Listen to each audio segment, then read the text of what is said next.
Hey everyone, welcome to WittCode. In this video, we're going to learn about the JavaScript set object, including time complexity, its methods, and also use cases. So to begin, what is a JavaScript set? Well, a JavaScript set is an object that stores unique values. In other words, each value in a set can only be present once. These values can be either primitive values, so string, number, boolean, or object references. To create a set, we use the set constructor. We can also initialize a set with values by passing an iterable to its constructor. An iterable is essentially an object that can be iterated or looped over. An example of this is an array. All the elements passed to the set constructor are added to the set. We can also add an element to a set with the add method. However, as sets can only contain unique values, if the element provided to add is already present in the set, then it won't be added. And we can check this by using the size property of a set.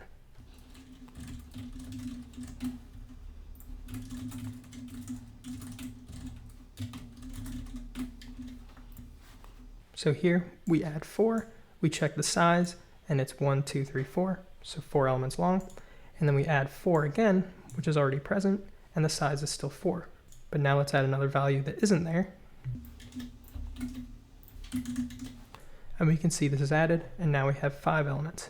Now let's talk about iterating over a set. So there are a few methods we can use to iterate over a set. The first is for each. The for each method invokes a function for each element in the set. As an example, let's sum all the numbers in our set.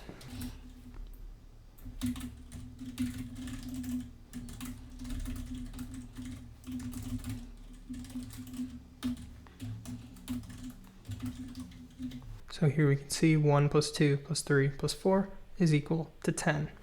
And now something cool is we can also get the set iterator object itself by using the values method.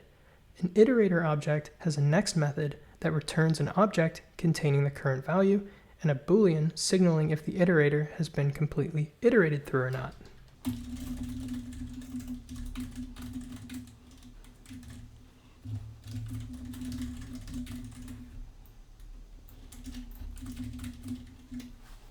So as an example here, when we get the values from my set, the first value is 1, then 2, 3, 4, and it also prints out the key done with the value indicating if every element has been iterated over or not. So we have 1, where there's still more to go, 4, we're not done, and then when the value is undefined, we're done and it's true.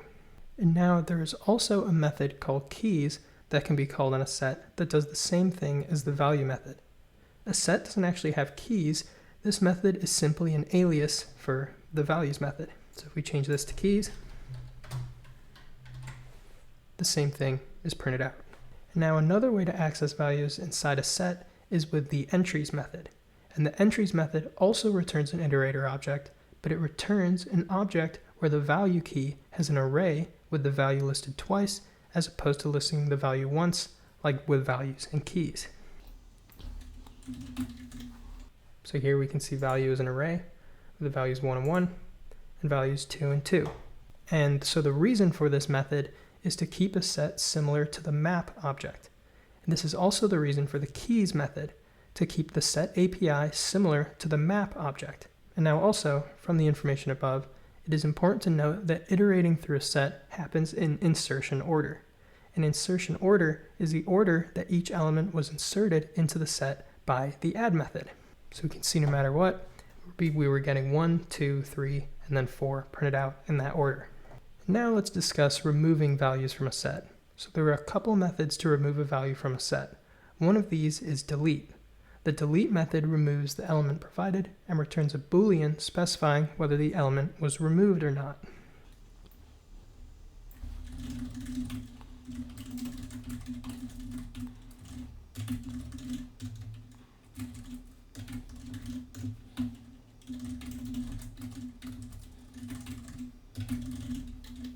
So here, what we do first is we delete the value 1. What is returned to this deleted, which we print here, is true, because 1 was present and was removed. And then we log the set out. We can see we just have 2, 3, 4 now. And then we try to delete 1, but that isn't present in there. So what's returned to deleted now is false, which we log here and ends up there. And now we can also remove every element from a set by using the clear method. So we can see we've cleared everything out with this method. We log the size and it's 0. And another handy method with the set is checking if an element exists. And so this is done with a method called has that accepts an element and returns a Boolean specifying if it is present in the set or not.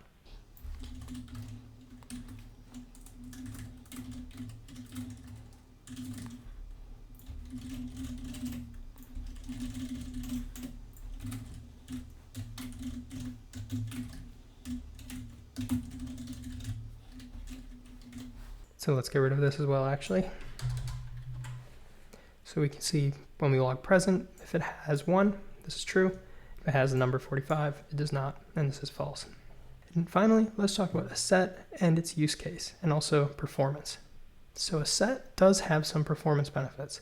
For example, using the has method of a set is, on average, faster than the includes method of an array when both the set and array are the same size. Specifically, the has method runs in big O of 1 for sets and includes runs in big O of n for arrays. Insertion and deletion are also big O of 1 in a set. However, some drawbacks are that sets do not support random access, meaning that we cannot get a specific item in it like we can with arrays. Therefore, sets are useful when we need to hold unique values, but random access and changing the order of the elements is not needed. But so, this was my video on sets. If you have any questions, leave them in the comments. I'll try and get back to you. Besides that, I want to thank you for liking and subscribing today, and I look forward to seeing you in the next one. Have a good one.